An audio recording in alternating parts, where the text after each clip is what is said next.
Début de l'examen du baccalauréat session 2020 ce 3 août. Près de 126 000 candidats vont à la conquête de ce diplôme qui ouvre l'accès aux études supérieures. Une session particulière en raison du contexte sanitaire difficile. Quels sont les moyens mobilisés par l'État? Quelle ambiance dans les centres de composition à Ouagadougou et à Banfora où le top de départ officiel a été donné très tôt ce matin? Le point dans ce journal. 39 opérations de rapatriement organisées dans 16 pays où étaient bloqués des Burkinabés du fait de la pandémie de coronavirus. À l'heure du bilan, ils sont près de 2500 compatriotes à avoir bénéficié de ces opérations menées par le ministère burkinabé des Affaires étrangères. Près de 110% des femmes urbaines vivent une situation d'insécurité alimentaire dans leur ménage depuis l'imposition des restrictions liées à la pandémie de coronavirus. C'est une étude de l'ISSP qui le révèle. L'Institut supérieur des sciences de la population a enquêté sur l'impact socio-économique de la Covid-19 sur les ménages au Burkina Faso. Bonsoir et bienvenue à tous. Plus de 5 milliards 500 millions de francs CFA décaissés, 40 000 acteurs mobilisés pour organiser avec brio le tout premier diplôme universitaire. La session 2020 du baccalauréat, c'est parti. 125 805 élèves vont à la conquête de ce diplôme. Cette année, c'est au lycée provincial Lompolo Koné de Banfora, dans la région des Cascades, que le lancement officiel des épreuves a eu lieu. Constat sur place à Banfora avec Soto Justin Dabiré. Il est 6 heures lorsque nous arrivons au lycée provincial Lompolo Koné de Banfora.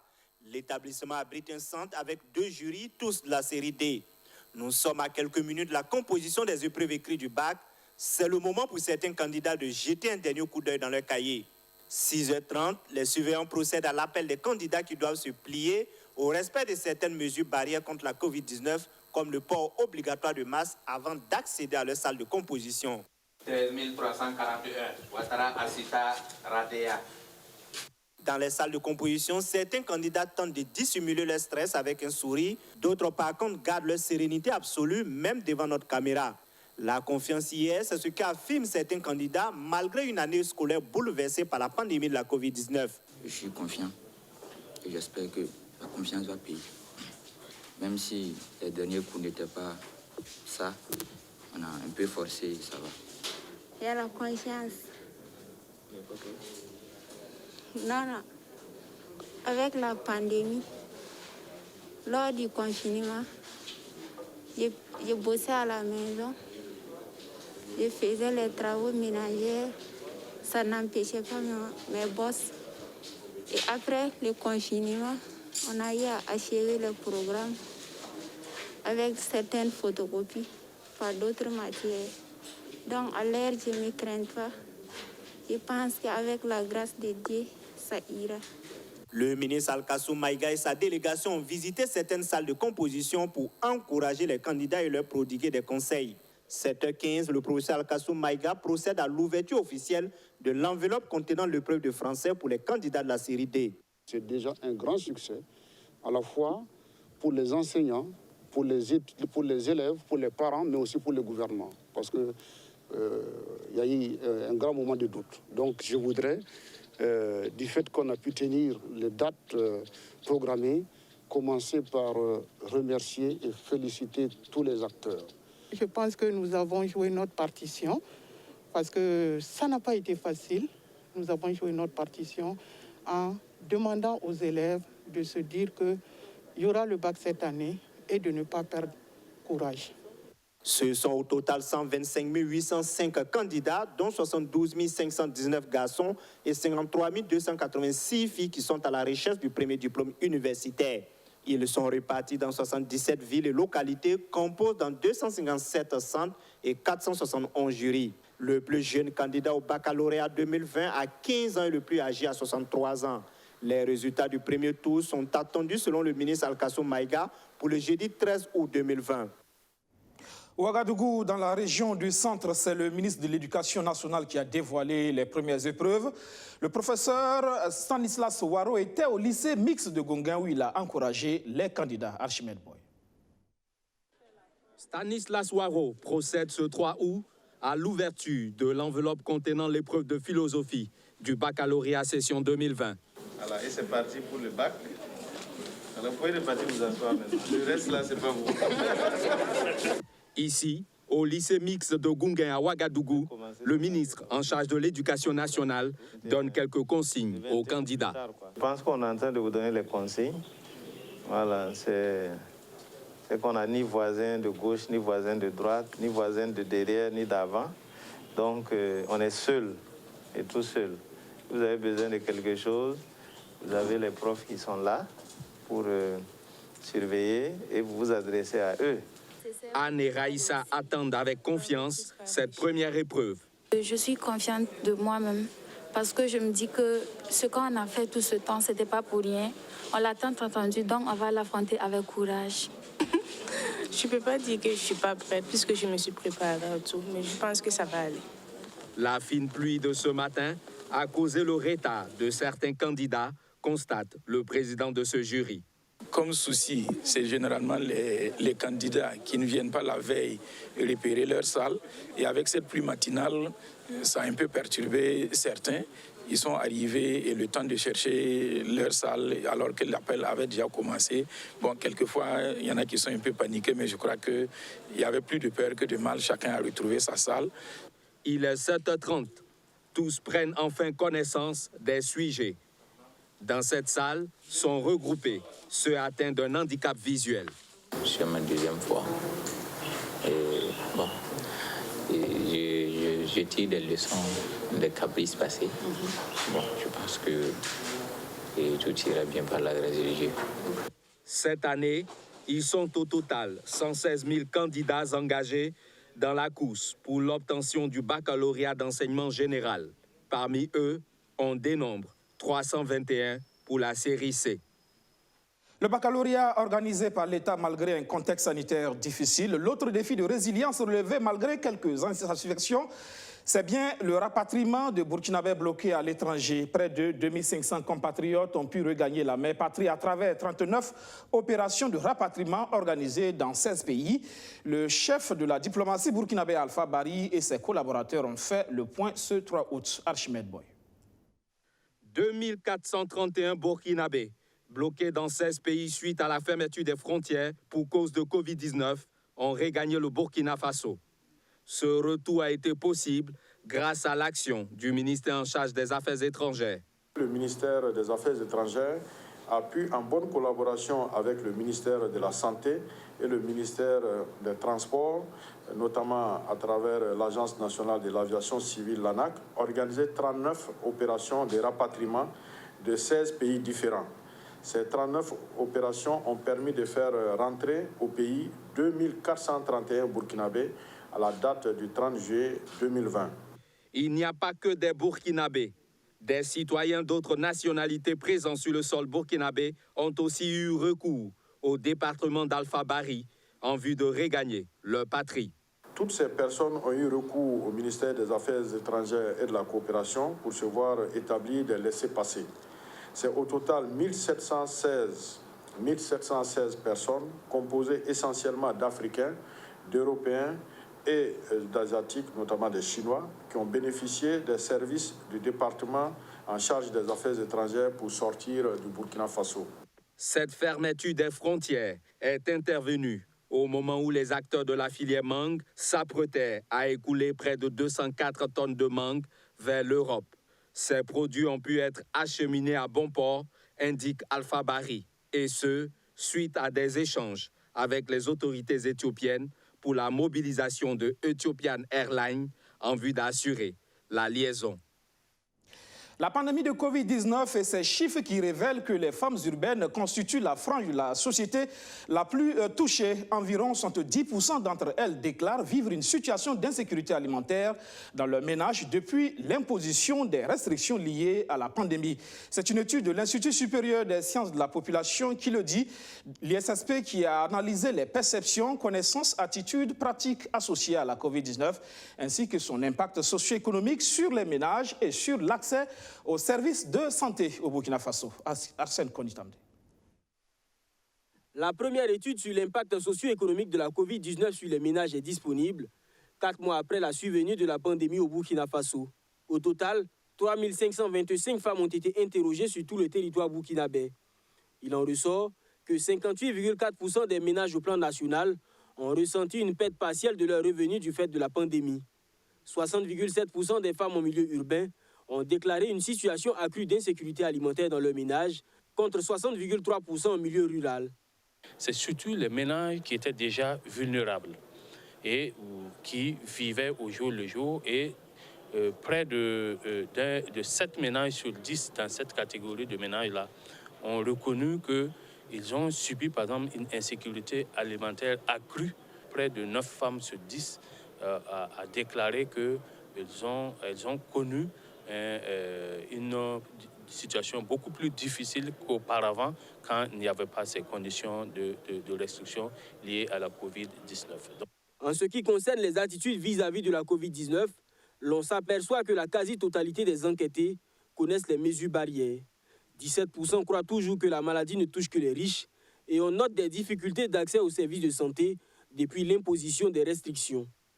On a constaté que près d'une femme sur 4, 25% à peu près, ont évité d'aller dans les formations sanitaires, même quand elles avaient besoin, parce qu'elles avaient peur de contacter la maladie. Donc vous imaginez un peu ce que ça pose comme problème, notamment toutes celles qui avaient besoin, par exemple, de soins ou de suivi de l'APF. Cela a été certainement une période assez difficile pour ces femmes-là. Cette étude va aider les gouvernants pour la prise de meilleures décisions afin d'éviter une nouvelle vague de contamination. Et donc, à côté de tous les efforts que vous avez suivis et qui ont été entrepris, il est aussi important d'essayer de comprendre quelles sont les connaissances, les attitudes, les pratiques de nos communautés vis-à-vis de ces maladies nouvelles, de manière à pouvoir construire derrière des messages bien ciblés qui permettent de les impliquer au maximum dans la lutte contre la maladie. Cette étude a été réalisée par l'Institut supérieur des sciences de la population avec l'appui des partenaires comme l'ONG JPIGO, l'Université Johns Hopkins et la Fondation Bill & Melinda Gates. Au-delà des ménages impactés par la pandémie, c'est toute l'économie burkinabé qui a pris un coup. La résilience est donc en marche du côté des finances de l'État. Une seconde opération de bon Covid-19 a été lancée le 29 juillet dernier. C'est le sujet de la chronique économie de ce lundi.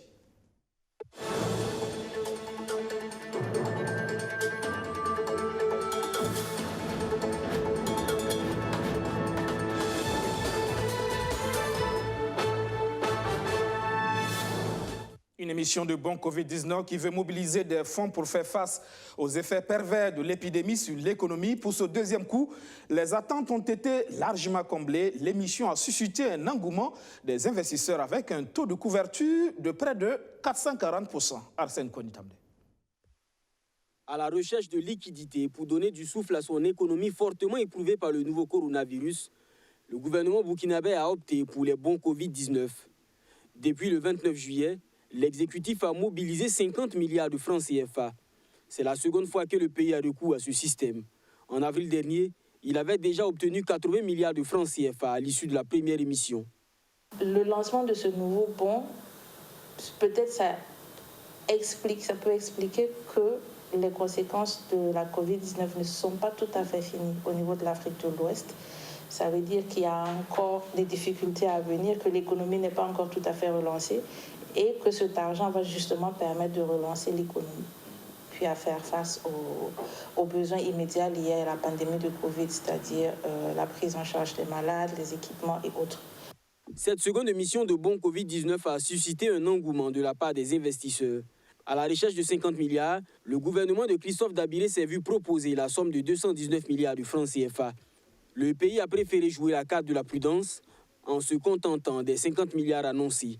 C'est vrai que le taux au niveau du bon Covid-19 est relativement faible, mais comme on a déjà lancé un bon il n'y a pas quelques mois, je pense que c'est vraiment la prudence au niveau du Burkina. Et la plupart des émissions que lance le pays justement au niveau du marché régional des titres là, à chaque fois on remarque que le Burkina est vraiment relativement prudent par rapport à l'argent. Même si les investisseurs ont proposé beaucoup d'argent, la plupart du temps on retient que le montant qu'on a souhaité, le montant retenu à l'avance. Les titres du Burkina ont été plébiscités le plus en Côte d'Ivoire, au Mali et au Togo. In fine, ce sont les investisseurs maliens qui ont été le plus retenus, avec un montant d'environ 33 milliards de francs CFA. il y a peut-être plusieurs souscripteurs qui ont proposé de l'argent, mais à des taux différents et peut-être à un échelonnement différent. Donc le Burkina a préféré aller vers le Mali. Sûrement que c'est parce que c'était le moins 10 ans et que c'était, voilà. Je crois que par rapport à un marché qui est lancé, qui est ouvert, on va toujours au moins 10 ans et aux partenaires ou aux investisseurs que l'on juge fiables. Les opérations de bons Covid-19 se poursuivent jusqu'au 13 août prochain. La dernière opération sera lancée par le Togo pour un montant d'environ 70 milliards de francs CFA.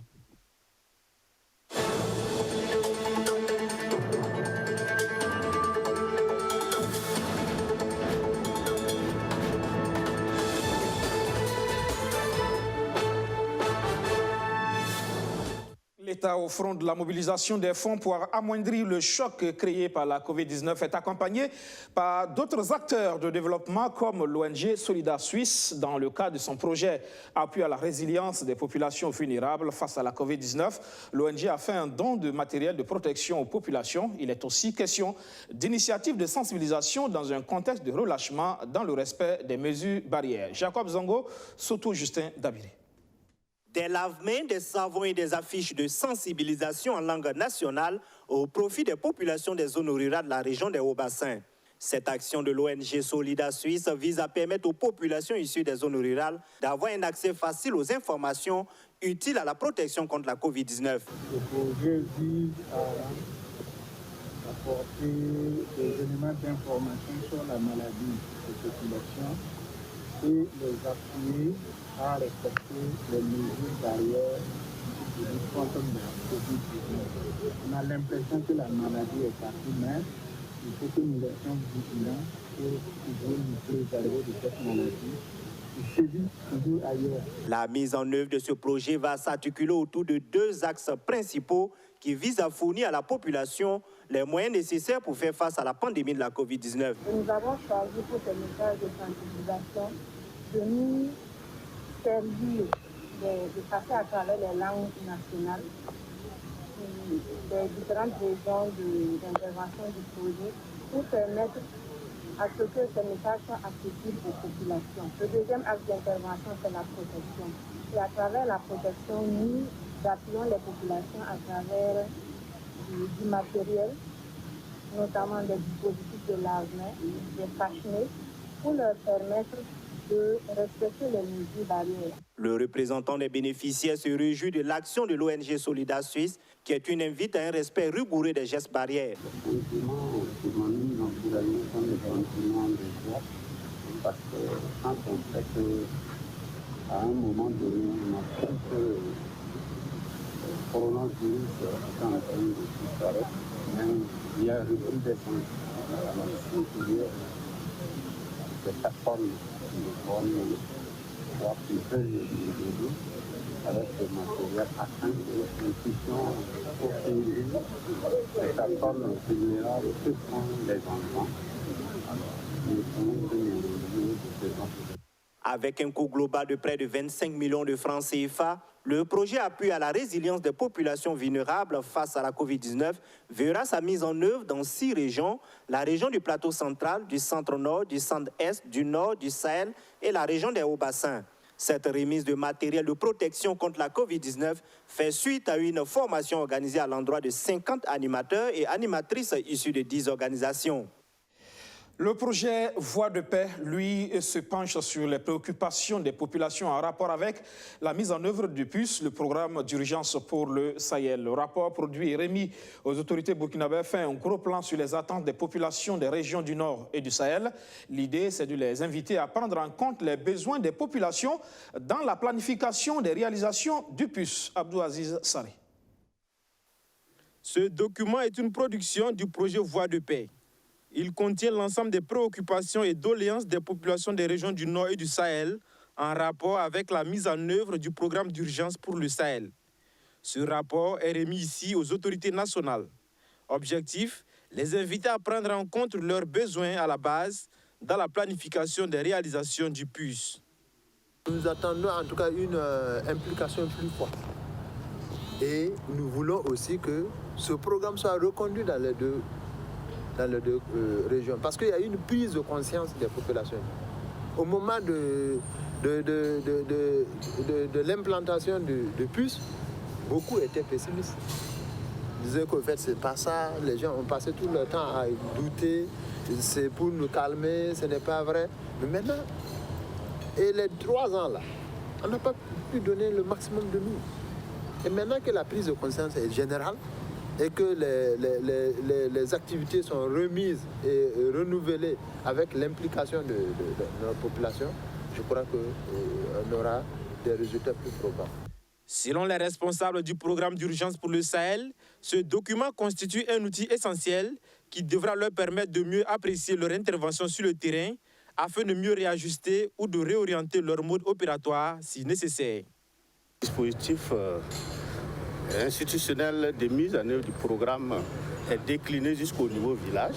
Donc, nous allons travailler en collaboration avec nos représentants sur le terrain et voir ensemble quels sont les points sur lesquels il faut apporter des réponses immédiates, quels sont les points sur lesquels il faut faire des réajustements et aussi en perspective, qu'est-ce qu'il faut faire pour mieux cadrer l'intervention dans les années à venir. L'ONG Equal Access International, initiatrice du projet Voix de paix, s'engage à suivre la mise en œuvre des recommandations contenues dans le rapport. Voici une autre initiative de soutien communautaire. Le projet RESPICE ambitionne garantir le bien-être et le droit des enfants. Dans sa mise en œuvre, les zones périurbaines de Ouagadougou sont prioritaires. L'ensemble des acteurs de la chaîne de l'enfance seront sensibilisés. Abdelaziz Saré. Wapassi, Zongo ou encore Djikofé. Des zones périurbaines dépourvues de commodités adéquates telles que les voiries, l'électricité ou encore les services sociaux de base. Une situation qui expose les habitants et plus particulièrement les enfants à toutes sortes de risques préjudiciables à leur épanouissement. Pour apporter des réponses à cette situation très peu reluisante, l'ONG Educo initie le RESPICE. Ce projet vise à garantir les droits et le bien-être des enfants. Le projet va permettre de renforcer le système communautaire et institutionnel de protection de l'enfant, mais le projet va permettre aussi de sensibiliser beaucoup la population, la communauté, et notamment aussi les conseils municipaux sur la protection et les droits des enfants. Mais le projet va permettre aussi de renforcer les capacités opérationnelles des structures de protection de l'enfant, notamment les services sociaux communaux et la direction provinciale de la femme et de la famille et de l'action humanitaire. Dans sa mise en œuvre, le projet de renforcement du système de protection institutionnelle et communautaire de l'enfant RESPICE va s'étendre sur une période de 10 mois. Il interviendra dans la province du Kadiogo, précisément dans les zones périurbaines des arrondissements 9 et 12 de Ouagadougou. Parallèlement, nous sommes en train de développer un projet avec un partenaire sur les mêmes thématiques et un peu dans les mêmes zones. L'idée à terme d'Educo, c'est d'avoir un réel paquet d'activités dans les zones périurbaines de Ouagadougou. Toute l'expertise et l'expérience que nous avons mobilisées dans les autres pays, et aussi dans la région du nord de Burkina Faso, nous sommes prêts aujourd'hui à déployer cette énergie dans la région autour de Ouagadougou. Le coût global du projet est estimé à 50 millions de francs CFA. Il sera financé à hauteur de 5% par l'association Action Gouvernance Intervention Renforcement AGI. Un immeuble flambant neuf de type R+1 extensible bâti sur une superficie de 20 hectares. Le Centre national de semences forestières se dote de nouveaux sièges à la hauteur de ces défis du moment. Alexis Bilemnaba. Créé en 1983, le CNSF, le Centre national des semences forestières, vient d'être doté d'un nouveau centre. Et un immeuble flambant neuf de type R+1 extensible. Construit sur une superficie de 20 hectares, cette infrastructure comprend 82 bureaux, une salle de réunion de 30 places, une salle de conférence de 100 places, une salle de stockage des semences et une salle des machines informatiques. Un bâtiment qui vient résoudre, entre autres, les difficultés liées à l'insuffisance accrue des bureaux pour le personnel du CNSF, ainsi que les inondations récurrentes. De même, ce centre permettra aux acteurs d'améliorer la qualité de la production des semences forestières. Nous venons d'assister à l'inauguration du nouveau siège du Centre national des semences forestières d'un coût global estimé à plus d'1,1 milliard. Cela traduit la volonté du gouvernement à mettre à la disposition de l'administration toutes les conditions permettant à l'administration d'atteindre ses objectifs. Et vous savez qu'aujourd'hui, le Centre national des semences forestières est la cheville ouvrière du ministère en termes de production, en termes de conservation des espèces, pour permettre bien sûr au Burkina Faso, bien sûr, d'avoir les plans qu'il faudra pour pouvoir lutter contre la désertification au niveau de notre pays. Pour le directeur national des semences forestières, après tant de péripéties vécues pour la quête d'un nouveau centre, c'est aujourd'hui un soulagement, un sentiment d'une mission accomplie. Vous n'ignorez pas déjà qu'au 1er septembre 2009, nous avons eu une grosse inondation à Ouagadougou et nous étions sous l'eau. Nous étions à hauteur de poitrine au niveau de l'eau dans nos bâtiments au Centre national de semences forestières à Bangoléogo. Et donc, nous avons, avant ça, bien avant même ce 1er septembre, nous avions manifesté le désir de pouvoir avoir des locaux qui puissent créer les meilleures conditions de travail pour les travailleurs du Centre national de semences forestières. Donc, c'est pour vous dire qu'après toutes ces péripéties, aujourd'hui, c'est un sentiment de quelque chose, d'une mission accomplie. Avec son slogan « La graine pour l'arbre, l'arbre pour la vie », le Centre national des semences forestières prend une fois de plus l'engagement d'œuvrer à faire face aux défis environnementaux majeurs. Cette question, quel rôle joue le nom propre dans l'accès au pouvoir dans le royaume du Yatenga? C'est la thématique qui a intéressé le candidat Ali Ouedraogo dans sa recherche doctorale de thèse unique en histoire africaine, thèse brillamment soutenue. Le nouveau docteur obtient la mention très honorable. Luc Pabelgem. L'importance de l'onomastique dans l'accès au pouvoir politique, le NAM au Yatenga, des origines à nos jours de Naba Yadra à Naba Kiba. Ce thème qui a fait l'objet d'un doctorat unique en histoire africaine touche une période de 461 ans. Le candidat Ali Ouedraogo a choisi ce sujet afin de faire ressortir le rôle primordial que joue le nom propre dans l'accès au pouvoir dans ce royaume Mouaga. La première condition est qu'il faut appartenir à la famille des Nakomsé. Les Nakomsé font partie d'autres groupes qui accompagnent le NAM, c'est-à-dire le pouvoir, que sont les Tengimbisi, les Mandeng, les Yarsé, les Silmimonsé, les Silmissi et les Maransé. Le choix, parce que je me suis rendu compte, comme mon directeur vient de le dire, au niveau de la gestion du pouvoir, aussi bien moderne que traditionnel, il y a des problèmes lorsque certaines personnes, malgré leurs compétences, ont des ambitions au niveau du pouvoir. Quand ils ont des ambitions, il y a des problèmes et les gens instrumentalisent en quelque sorte les patronymes ou les noms ou les prénoms ou même les noms pour pouvoir les écarter. J'estime que du point de vue de la démocratie, quand quelqu'un a des capacités, il faut lui permettre de pouvoir être utile à la nation au lieu de l'écarter à cause de son nom ou de son prénom. C'est ce qui m'a poussé à faire le travail. Et lors des enquêtes, effectivement, je me suis rendu compte que c'était très important parce que beaucoup se disaient qu'on les a écartés parce qu'ils ont tel nom. On les a écartés pas à cause de leurs compétences, mais à cause de leur nom. C'est un thème riche d'informations et à la lumière de l'exposé de Ali Ouedraogo, il est à retenir que le mode de désignation des rois diffère d'un royaume à un autre.